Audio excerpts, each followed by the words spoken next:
Your Springer Spaniel's brain is essentially a heat-seeking missile for work. They spent a couple hundred years being bred to shove through heavy brush, flush out birds, and bring them back. That engine doesn't just shut off because they live in a subdivision now. They are always scanning for a job to do. Look, they're incredibly smart dogs, usually near the top in those canine intelligence evaluations. But honestly, that sharp brain is probably exactly what's exhausting you right now. You take them outside to pee, and a squirrel sneezes 4 houses down, and your dog completely forgets what a bladder is. The environment is just too interesting. And because they are Velcro dogs, seriously, if you own a Springer, you will never go to the bathroom alone again. They take everything you do to heart. Yelling at them for a mistake inside? Total backfire. It just creates this deep, weird anxiety. They want your company so badly that literally just walking outside into the yard with them is a massive reward. So you have to be upbeat, channel that energy, grab some high-value stuff, tiny pieces of boiled chicken, freeze-dried liver, throw in a quick verbal praise and a game of tug the exact second they finish peeing. You have to make following your rules way more interesting than the carpet.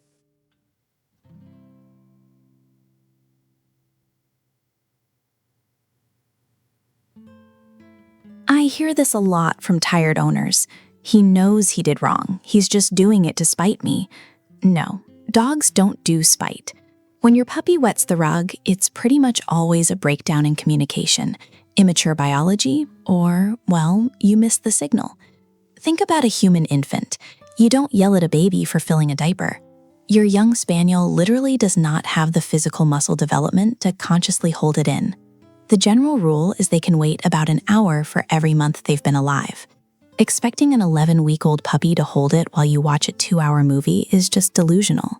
Add in the massive stress of leaving their familiar breeder and dropping into your strange-smelling house.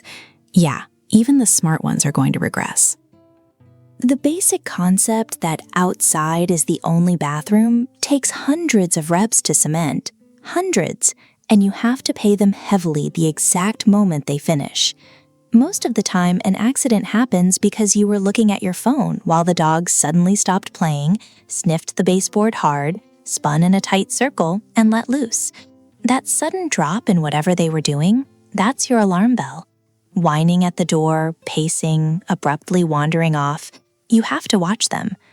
Now, if you have an older dog who was rock solid, or a pup who is suddenly peeing 27 times a day, you have to rule out the medical stuff before you assume your training failed.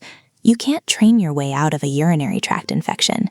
Kidney troubles, bladder stones, giardia, even a sudden shift in their kibble can cause diarrhea they just can't control. Go to the vet. Make sure they aren't suffering in silence before we start talking about bad habits.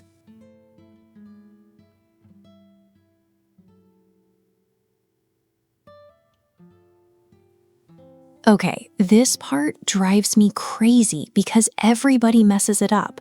You have a dog bred to smell a dead pheasant from half a mile away in a crosswind, and you think spraying some household bleach on the floor is going to trick them? Those standard chemical sprays and vinegar solutions just mask the smell for our noses. Vinegar does absolutely nothing to break down resilient uric acid crystals. Actually, if you use any cleaner with ammonia in it, you are literally painting a neon target on your rug. Ammonia mimics the chemical makeup of dog urine. It draws them right back to the scene of the crime. You have to get a bioenzymatic cleaner. It's the only thing that works. It has bacteria that literally feeds on the urine proteins and dismantles them at a molecular level. If you don't completely break it down, that corner of your living room is just a designated toilet zone to their nose, period. Here is your actual toolkit. Don't overcomplicate it. Paper towels, press down heavy to blot. Do not scrub. Scrubbing just shoves the pee deeper into the carpet pad. Enzymatic cleaner, formulated specifically for dog urine. A UV black light. Seriously, go buy one for $14. Turn off the lights at night. You will be horrified. Spots you thought you cleaned 3 weeks ago will glow like a nightclub. Hit those spots with the enzymes. Because if you don't completely kill that odor at the molecular level, I guarantee your Springer will find it.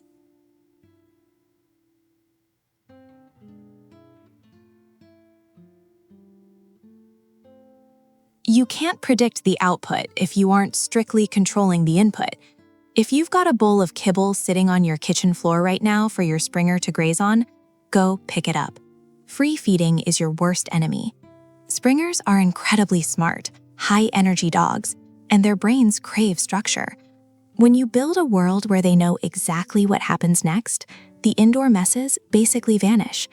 We do this by putting them on a hard schedule. Sleep, eat, play, outside. Repeat. There are 5 times you take this dog outside. No exceptions. First, the absolute second they wake up. I mean, instantly. If you have a young puppy, do not let them walk to the door. Pick them up and carry them so they don't leak on the hardwood. Second, right after a meal. Food hits their stomach, the gastrointestinal tract wakes up, and roughly 12, maybe 18 minutes later, they need to empty out.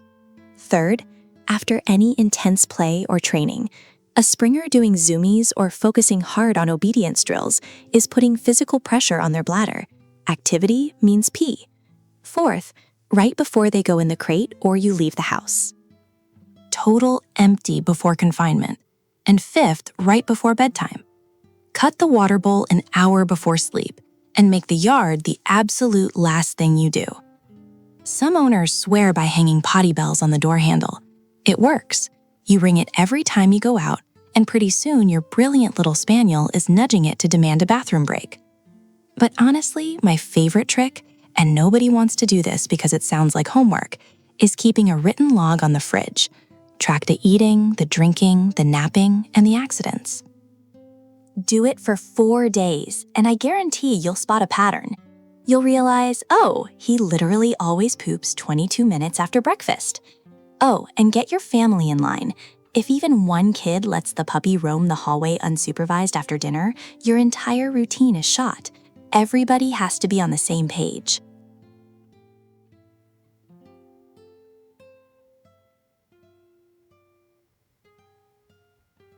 Nobody actually cares about the fancy piece of paper you get at the end.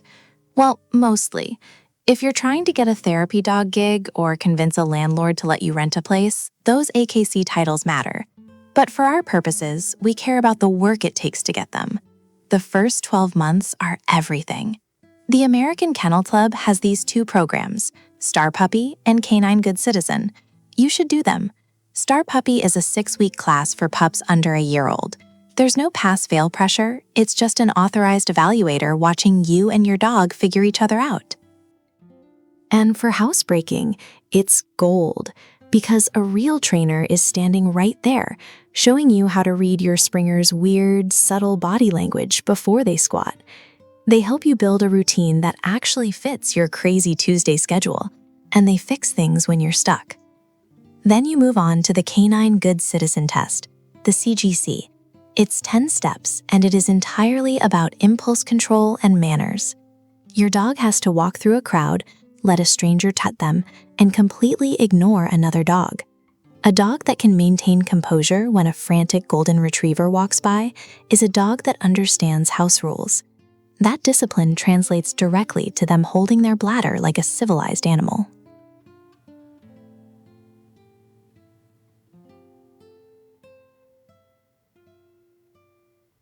Every trainer on the internet will quote you the month-to-hour rule.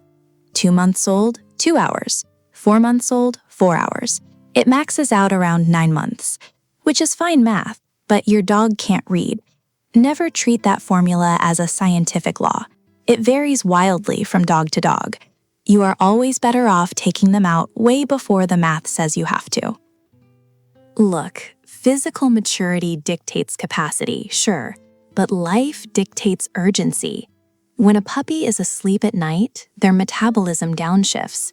They can go much longer without an accident. This is exactly why crate training is non-negotiable for me. Dogs have a natural denning instinct. They refuse to sleep in their own filth. Put them in an appropriately sized crate, and they will physically exercise those sphincter muscles to hold it. But wake them up? Get them chasing a tennis ball? that bladder fills up fast.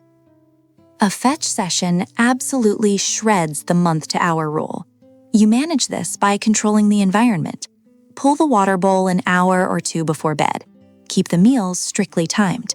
Now, if your Springer has been holding it for 3 hours like a champ, and suddenly they're peeing the floor every 40 minutes, stop correcting them. Call your vet. Sudden regression usually means a UTI, not stubbornness. Don't push your dog to the absolute limit just because the clock says they should be able to take it. Forcing them to endure a painfully full bladder is cruel. It stresses them out, and it paves the way for serious urinary issues down the line. Beat the emergency. Get them outside before they even know they have to go.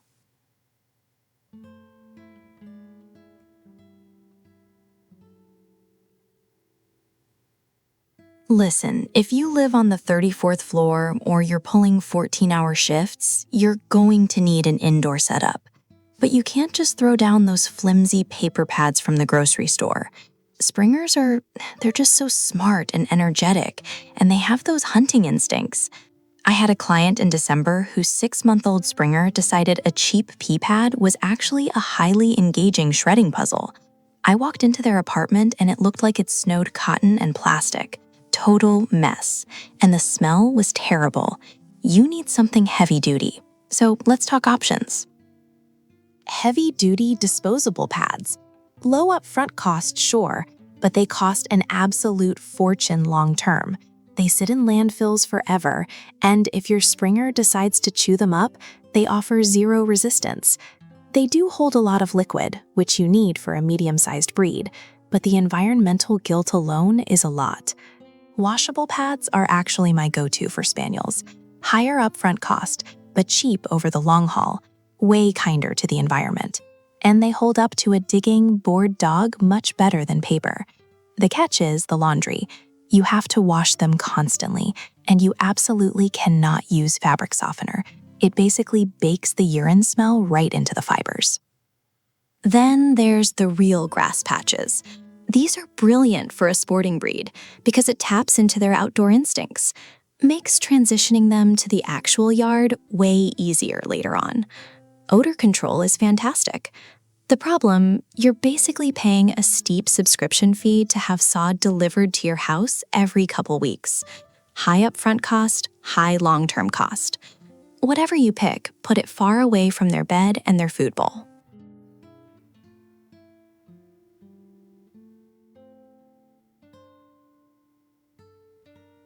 You walk in the front door, your dog loses its mind, and suddenly there's a puddle on your shoes.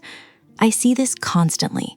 People think their dog is forgetting their potty training, or worse, doing it out of spite. They're not. They literally cannot control their bladder in that moment. It's an involuntary physical reaction to a massive wave of emotion. So there's 2 versions of this. Submissive peeing is a white flag. They tuck their tail, flatten their ears, maybe roll over and show you their belly. They're overwhelmed. Excitement peeing is just a young nervous system entirely overloading. Frantic wagging, jumping, whole body wiggling. They are just so happy their sphincter gives out. The single worst thing you can do here is scold them. Yelling at a dog for submissive urination just terrifies them more, which makes them pee more. It's a self-fulfilling prophecy. And heavy, frustrated sighs aren't any better. These are sensitive dogs. They clock your frustration. Prevention is your only play. When you or guests come over, ignore the dog for the first 5 minutes. Literally do not look at them. Let their arousal drop. When you do finally pet them, get down on the floor. Scratch their chest or their chin. Never reach over the top of their head. That feels dominating and triggers the submissive leak. Better yet, just meet them outside in the grass for the first greeting. Most Springers outgrow this as their bladder muscles mature. Build their confidence with some basic training. Clean up the messes quietly with an enzyme spray, and just ride it out. If they're fully grown and still doing it, get a vet to check for underlying health issues, or call a trainer.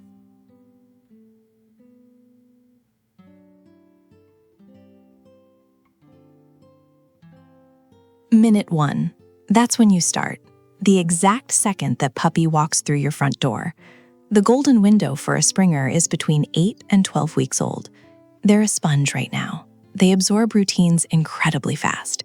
I get owners who say they want to let the dogs settle in for a few days before they start laying down rules. Do not do that. If you let them pee in the dining room for a week because you feel bad for them, you are teaching them that the dining room is a toilet. Unlearning a bad habit takes 10 times the effort of just teaching it right the first day. Now, don't rush it before 8 weeks. A 7-week-old puppy simply does not have the physical hardware to hold their bladder. The muscles aren't there, the brain connection isn't there. Training before 8 weeks is basically just you managing your own expectations poorly. But at 8 weeks, that's the sweet spot. You set the routine, you stick to it, and you get your floors back.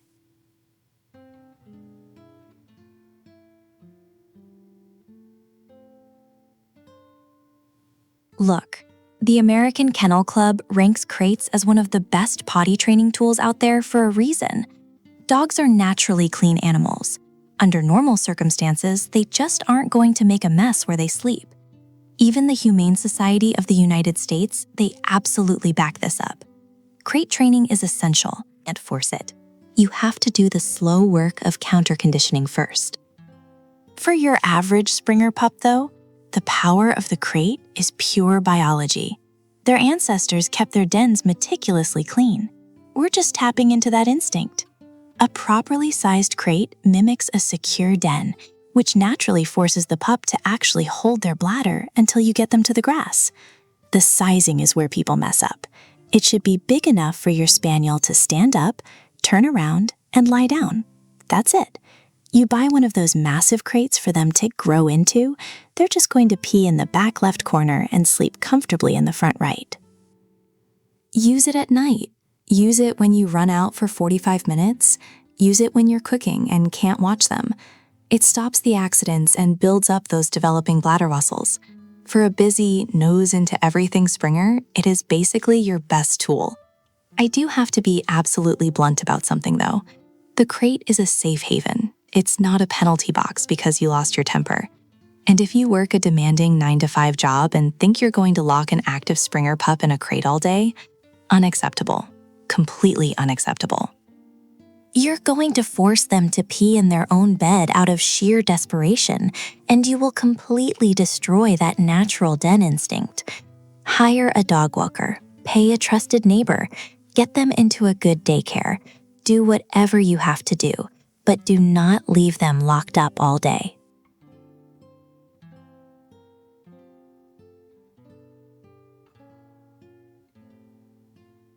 I had a client last year whose Springer would just walk to the back door and stand there. No whine, no bark, just stared at the hinges like a total creep. 2 minutes later, a puddle on the hardwood. This is exactly why you should teach your dog to ring a bell. You're giving them a way to sound a literal alarm instead of you constantly having to watch for them pacing or sniffing the rug. You're teaching them to announce when nature calls.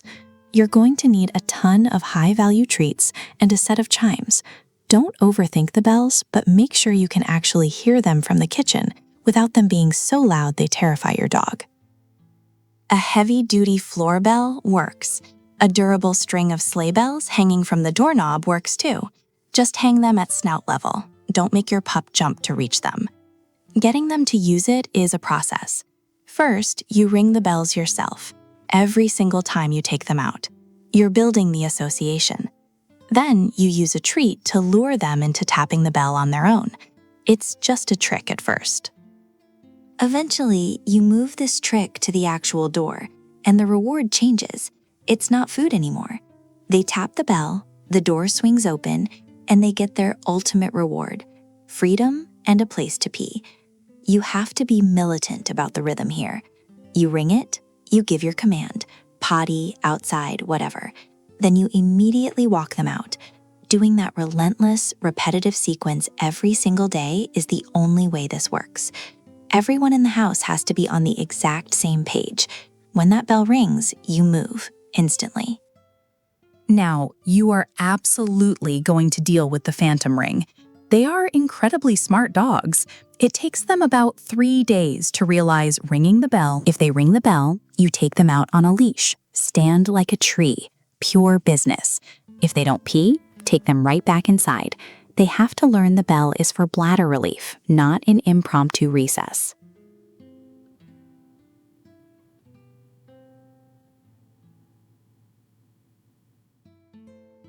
They were bred in the UK to push through dense brush, flush out birds, and retrieve them for human hunting partners all day long. They are premier sporting dogs, and understanding that blueprint is basically the secret to living with them. It explains why they stick to you like Velcro, and why they act like they're losing their minds if they don't have a job to do. Even when they're asleep on your couch, that working drive is completely intact. How does a hunting background affect potty training? Prey drive. You take them out to the yard to pee, a bird flutters in the oak tree, and boom, they're completely locked in. They forget they even have a bladder. You have to teach a heavily reinforced focus command, so you can snap them out of it and keep them on task. You also have to deal with separation anxiety. They were literally engineered to work in tandem with a human. When you leave, they panic. You have to methodically desensitize them to you walking out the door. Keep your arrivals and departures entirely boring. Stop trying to just exhaust them physically. You have to drain their brains too. Use puzzle feeders. Make them work for their meals. Get them around different people and dogs so they stay socialized. If you want to keep them from destroying your house out of pure anxiety-driven boredom, get them into a sport. Scent work is incredible for springers. Dock diving, agility, give that brilliant, restless sporting dog a job, or they will find one on their own, and I promise you, you're not going to like the job they pick.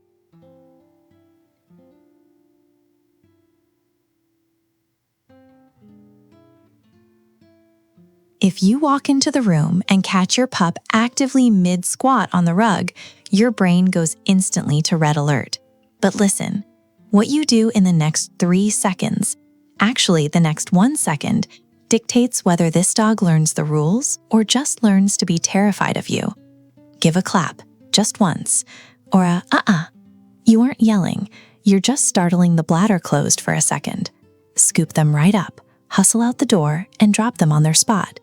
If they finish out there, you throw a massive party. Owners tell me all the time they think the dog left a puddle out of spite. That's just a human projecting. They're an infant with internal organs the size of a walnut trying to figure out a completely alien environment. Either you missed the signs they were giving you, or they literally couldn't hold it another 14 seconds. Rubbing a dog's nose in it, screaming at them, hitting them, absolutely banned. I will fire a client if I catch them doing that. Because all you're doing is teaching this incredibly perceptive, sensitive animal that you are completely unhinged and dangerous. They don't think I shouldn't pee, they think I shouldn't pee when this crazy person is looking. So next time, they sneak under the guest bed to do it. Have fun cleaning that up. Speaking of cleaning, you have to use an enzymatic cleaner. Regular household soap doesn't work. A Springer's nose is 1,000,000 times better than yours. And if you don't actually break down the uric acid and the pheromones, that spot is officially a toilet forever.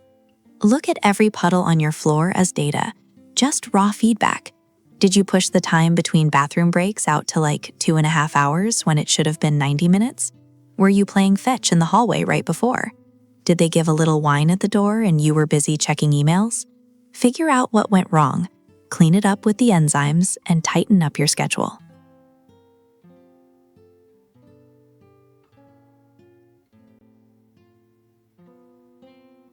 I don't care how tough you think you are. Trying to alpha roll a Springer Spaniel is the fastest way to ruin a perfectly good dog. Positive reinforcement is the baseline. The AKC, the vet associations, the Humane Society, anyone who actually studies dog behavior for a living tells you the same thing. Look, there was a massive study back in 2020, PLOS One journal, I think. They tracked dogs trained with harsh methods like leash yanks and yelling versus dogs trained with rewards. The yelled-at dogs were swimming in cortisol, just chronically stressed out. And a stressed Springer is a nightmare. They'll either panic, lash out, or just completely shut down and withdraw. Think about it like a paycheck. You don't go to work for free. Your dog isn't going to go out in the freezing rain to pee unless the compensation makes sense. So pay them, and pay them well. I'm talking pea-sized cubes of sharp cheddar, plain boiled chicken, freeze-dried liver, top-tier stuff. And here's the absolute hardest rule I have. They only get that specific treat for peeing outside. Never for sitting in the kitchen. Never for looking cute. It is exclusively the pee outside bonus. Timing is everything here. You have 3 seconds. Literally 3. If you wait until they walk back inside to the kitchen to hand them the cheese, congratulations. You just paid them for walking into the kitchen. You have to hand it to them while their paws are still touching the grass, basically the exact second they finish. Pair that with some genuinely happy verbal praise. Springers are massive people pleasers, so your joy is a huge part of their paycheck.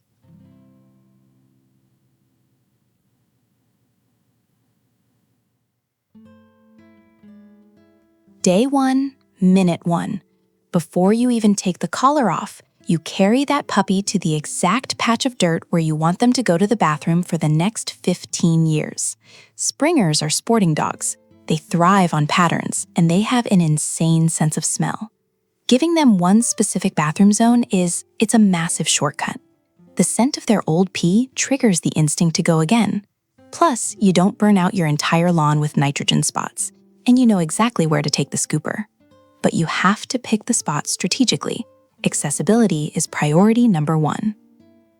Don't put it behind the far shed if you aren't going to shovel a path to it in January. It has to be a few steps from the door. Grass is the gold standard because it's soft on their pads and holds scent perfectly. If grass isn't an option, you've got choices. Pea gravel is phenomenal for dog runs. It drains instantly, and you can just hose it down to sanitize it. Just make sure your specific dog isn't weirded out by the rocks underfoot. Wood chips work too.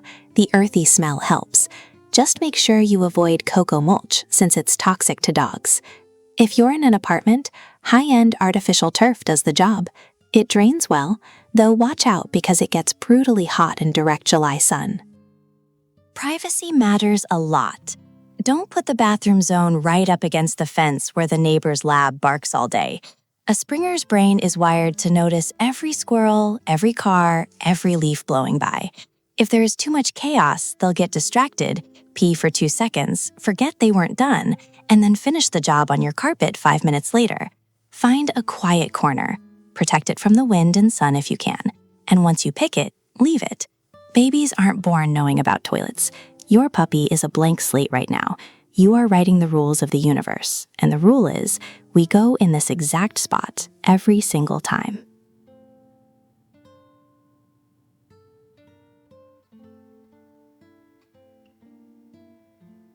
"32 straight days. You finally let your guard down, you stop watching them like a hawk, and puddle in the hallway.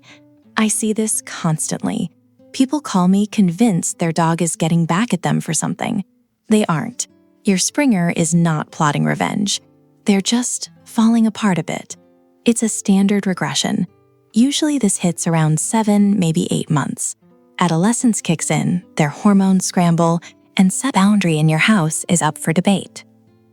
Or maybe you just changed your work schedule. Environmental stress breaks habits fast. But honestly, usually it's you. I say this with love, but you got cocky. You gave them run of the house way before they were actually fully trained. You stopped going outside with them. You stopped handing out the good treats for a successful pee because you figured they had it down. Wait, before I yell at you about consistency, check for a UTI. Actually, do that first. A sudden lapse in bladder control is a giant red flag for a urinary tract infection or kidney stuff. Make the vet rule out the medical side before we treat it as a behavior problem. Assuming the vet says they're healthy, we go back to day 1. 0 unsupervised freedom, leashed escorts to the yard. You're throwing a massive party with expensive treats the second they go outside, and you absolutely do not punish them for indoor spills. Just clean it. And you have to clean that hallway spot with an actual enzymatic destroyer, not the cheap stuff from the grocery store. Springer noses are insane. If they smell even a fraction of, God, what is it? Uric acid? If they smell that, the spot is officially their new bathroom. Lock down a predictable schedule. Burn off their physical energy. I know taking 2 steps back feels completely defeating, but if you tighten up the rules, this phase usually burns out in about 2 weeks. If you're still stuck after that, call a trainer.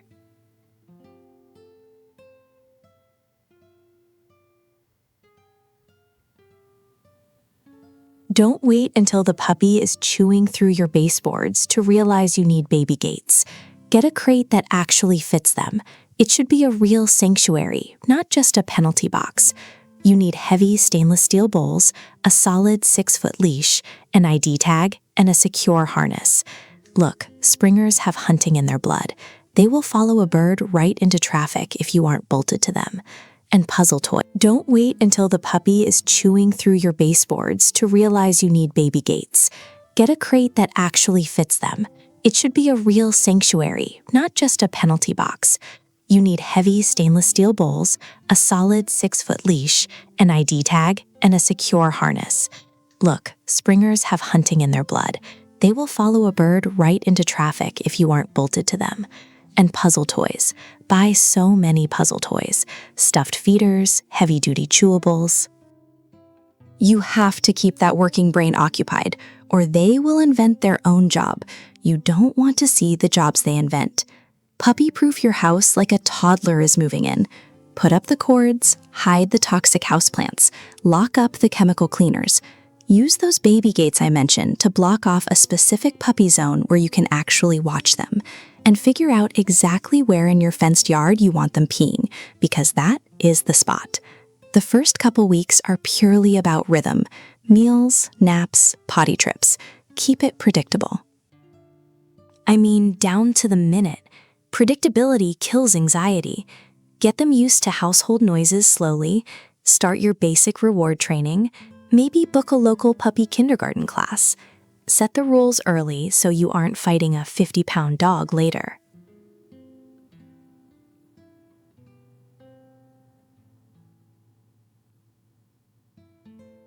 Pull the water bowl an hour and 45 minutes before you go to sleep. Food, too. I know it feels strict, but a 9-week-old Springer physically cannot hold an overflowing bladder for 8 hours. Physics is against you. That last hour before bed needs to be incredibly boring. No tug of war, no fetch, just quiet petting.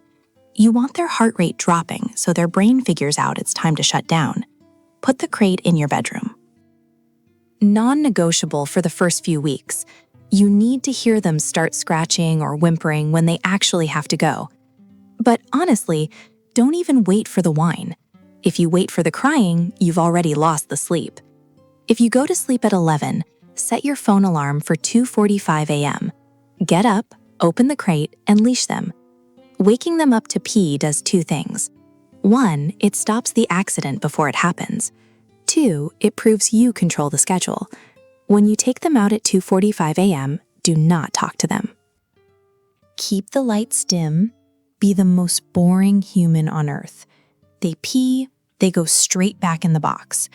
You're gonna be sleep deprived for a bit, yeah, but taking the hit now buys you a dog that actually sleeps through the night by month 4.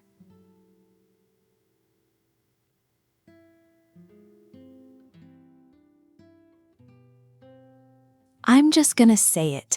Throw the pee pads away.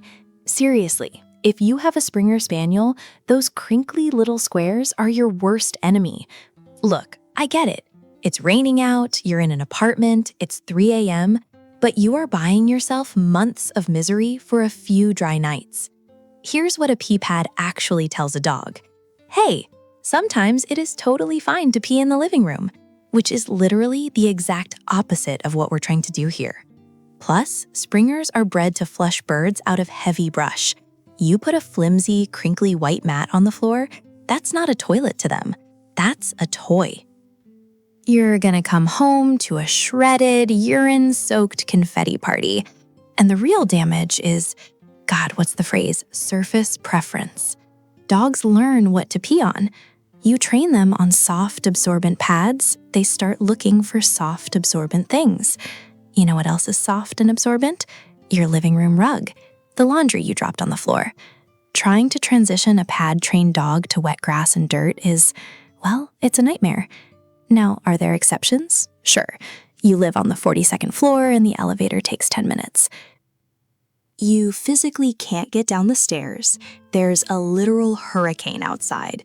Or you're in a neighborhood where parvo is running rampant, and your vet said absolutely do not let those paws touch the ground.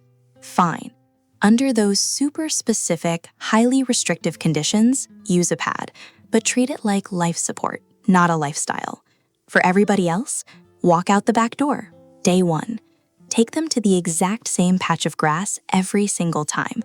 Take the guesswork out of it entirely.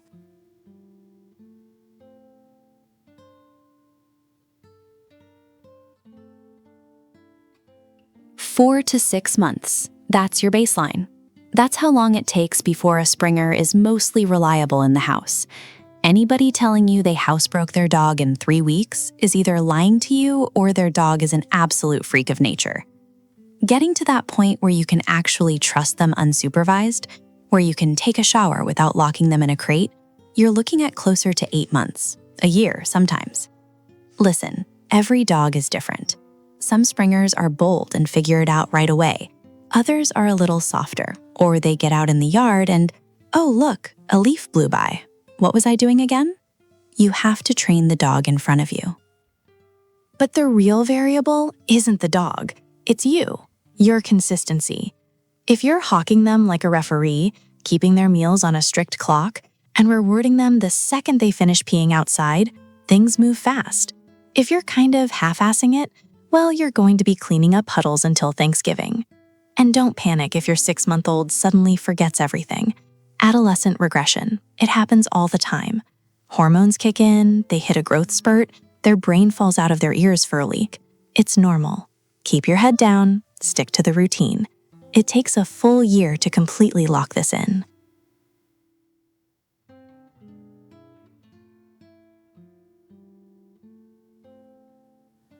Go potty. Do your business. Hurry up. I don't care if you tell them to launch the torpedoes. Just pick one phrase and never change it. You need a command. But timing is everything here. Don't yell it from the porch. Walk out to their spot with them. Wait for them to actually start squatting and then say the phrase. Softly.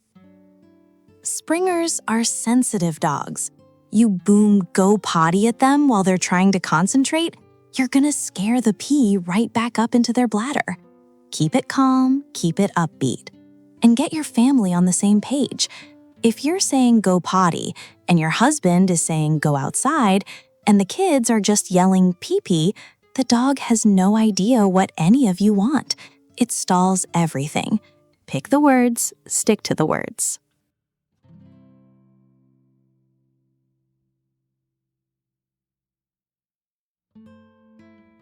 The second an 8-week-old Springer Spaniel feels pressure in their bladder, they empty it. That is their entire operating system. They literally don't have the neurological hardware or the sphincter control to hold it. Which is why I get so frustrated when owners complain that the dog isn't catching on as fast as they learn to sit. You're not teaching a parlor trick here. You are actively fighting millions of years of canine biology. Look, a puppy is hardwired to go right where they stand.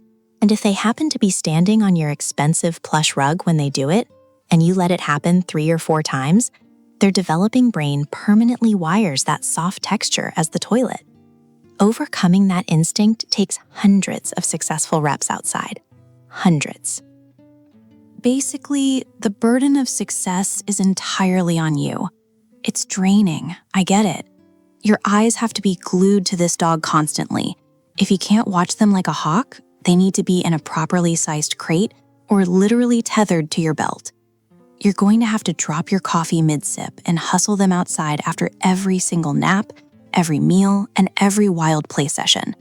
your sleep is going to get ruined by mandatory midnight yard trips. And if they do mess up inside, you're scrubbing that spot obsessively with specialized enzymatic sprays. Because if you don't destroy the uric acid, the smell acts like a homing beacon, pulling them right back to do it again. Teaching them where to go is an absolute grind against Mother Nature. But once you accept how biologically stacked the deck is against this young dog, you stop taking it personally. You manage the environment, you stay vigilant, and eventually they get it. They're smart dogs. They just need you to be completely uncompromising with the routine.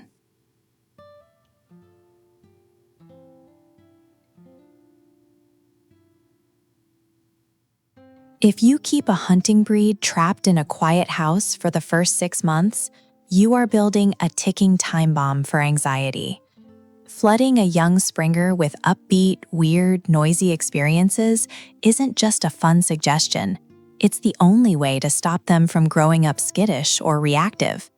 A properly exposed Springer figures out pretty fast the difference between normal street noise and an actual threat.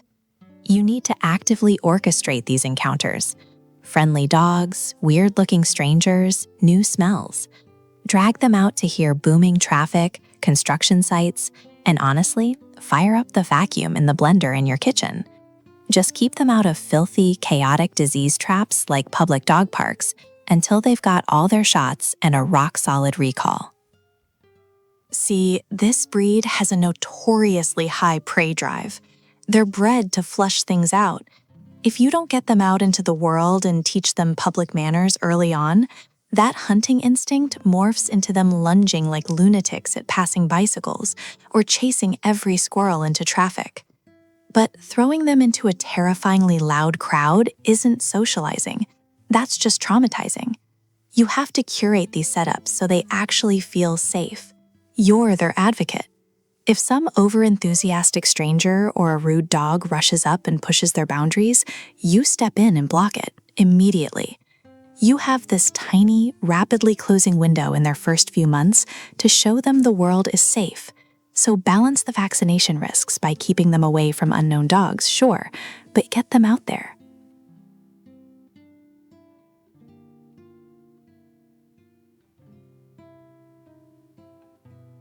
Let's just run through the 10 ways people completely sabotage themselves with this breed. Punishing accidents. You scream at a Springer for peeing on the floor. They don't learn not to pee inside. They learn that you are completely unhinged and dangerous. Next time they need to go, they'll just sneak behind the couch to hide from you. An inconsistent schedule. These guys need rhythm. If you feed them at random times, their digestive tract is firing off at random times too. You can't build a routine on chaos. Too much freedom, way too soon. Letting a puppy wander your house unchecked is just asking for a puddle.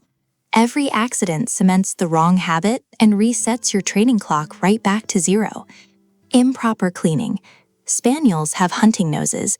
If you use regular household cleaner, you're just making it smell like pine needles and pee.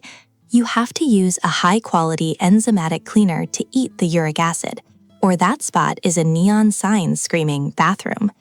Potty pads. Throw them out. I mean it. You are literally paying money to teach your dog that eliminating indoors is fine.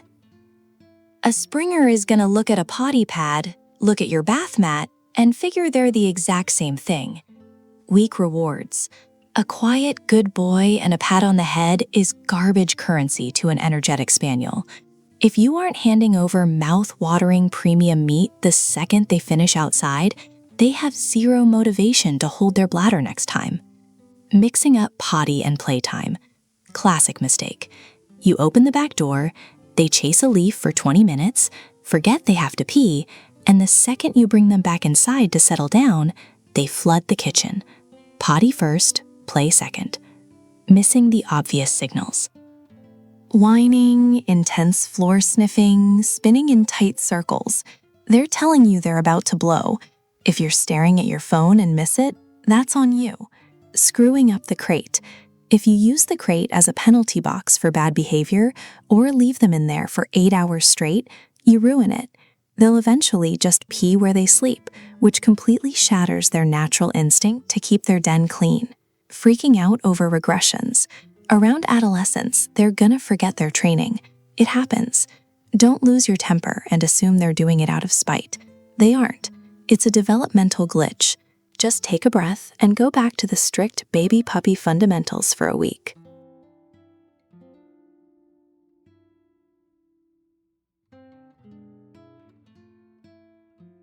You have about 1.5 seconds to make an impression. That is your absolute limit. Once you pick a dedicated bathroom spot in the yard, your only job is to make the dog realize what that patch of grass is worth.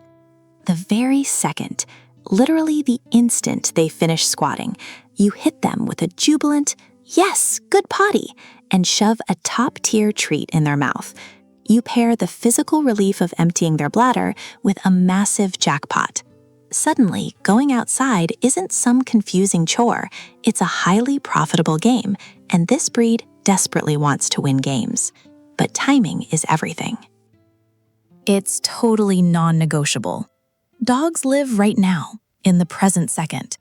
If you wait until you're walking back through the kitchen door to hand over the cookie, well, you just rewarded them for walking through the kitchen door. And don't bring out a handful of dry, boring kibble for this. It lacks the wow factor. We're fighting nature here, remember?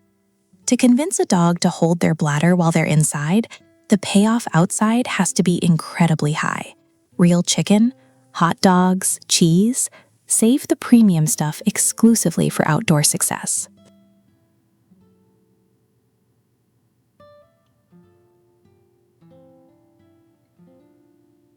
Look, your Springer is already telling you they need to go. You're just missing it. They don't speak English, so they're using everything else. Sounds, body weight, weird little stares to announce that the bladder is full. If you learn their specific weird language, you stop cleaning pee out of the rug. It's that simple. And yeah, it changes as they get older. The frantic puppy panic eventually turns into a polite, subtle hint. Let's run through what you actually need to be watching for. Intense sniffing. This is the big one. Your pup is zooming around and then suddenly their nose is glued to the floorboards, like they're tracking a fugitive. They're actively hunting for a toilet. If they stop playing to aggressively smell the carpet, grab them. You have maybe 4 seconds. Circling. You've seen this. They trace these tight little circles over one specific patch of the floor. It's pure instinct. Their wild ancestors used to trample down tall grass before making themselves vulnerable to go to the bathroom. Same hardware, different living room. Restlessness and pacing. You bought a Springer, so they're already active, but this is different. This is an ordinarily chill dog who suddenly can't settle. They're pacing the hallway, hovering by the back door, just acting sort of agitated. That abrupt shift from relaxed to frantic, massive red flag. Their bladder actually hurts. Sudden halts in play. You're playing, everything's great, and then they just drop the toy and look completely checked out. They're processing an internal signal. The play drive just got entirely overridden by the bathroom drive. Sneaking off. If your dog quietly evaporates from the room and heads down an unlit hallway or behind the couch, you're already in trouble. An accident is literally seconds away. They aren't just feeling the urge anymore. They are actively seeking a hidden toilet. Making eye contact and vocalizing. Springers are smart. Scary smart sometimes. They'll figure out how to ask the humans for help. They might just lock eyes with you, look at the door, look back at you, and let out this very specific, soft cry, or a whimper, a gentle bark. It doesn't sound like their play bark. Listen for the pitch. It's higher, needy, nudging or pawing at you. And if you ignore the staring, they'll escalate. They will literally walk up and bump your hand with their cold, wet snout, or scratch the hell out of your leg. It's not cute affection. It's them saying, "Get me outside right now." Squatting or posturing. Okay, if you see this, you blew it. You're out of time. Females drop the hips. Young males do the exact same hunching thing until they learn to lift a leg around 7 months. Wait, closer to 9 months for some springers. Both of them will hunch their backs to poop. If you catch them actually getting into position indoors, don't yell. Just swoop in, scoop them up midstream to interrupt, and run them outside. The second you see any of this, you move. Don't finish your email, hustle them to their spot in the yard. Tiny puppies totally suck at warning you because their bodies don't even know they need to go until it's actually happening. But they do figure it out. Watch them like a hawk, and you'll eventually decode their personal tells.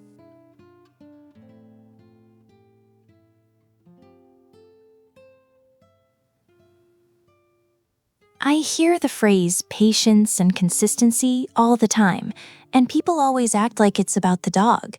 It's not. It's about you. You're the one who needs to be consistent. You brought an English Springer Spaniel into your house, a high-drive, working breed that notices every single thing you do. They don't absorb rules by magic. They learn because you do the exact same boring thing 84 times in a row. You're going to have setbacks. You'll go a week with no accidents and then step in a puddle on a Tuesday morning. It happens. But if you lose your temper, if you yell, you just broke trust. Now the dog isn't learning not to pee in the house, they're just learning to hide it from you better. See my point? Keep your cool. Stick to the routine. And I mean everyone in the house. If you take them out every hour, but your spouse lets them wander the house unmonitored while watching TV, the dog is getting mixed messages. Every single person enforces the exact same boundaries, period. Look, this is a marathon. It's tedious. Every dog figures it out on their own messed up timeline. Some nail it at 12 weeks, others take 20. Unwavering routine and keeping your frustration in check. That's the entire foundation. Every annoying hour you spend standing in the cold rain waiting for them to pee right now is paying off. Celebrate the stupid little wins. Treat teaching them like an ongoing conversation. Keep talking, keep being clear, and you'll end up with an incredible, well-mannered Springer for the rest of their life.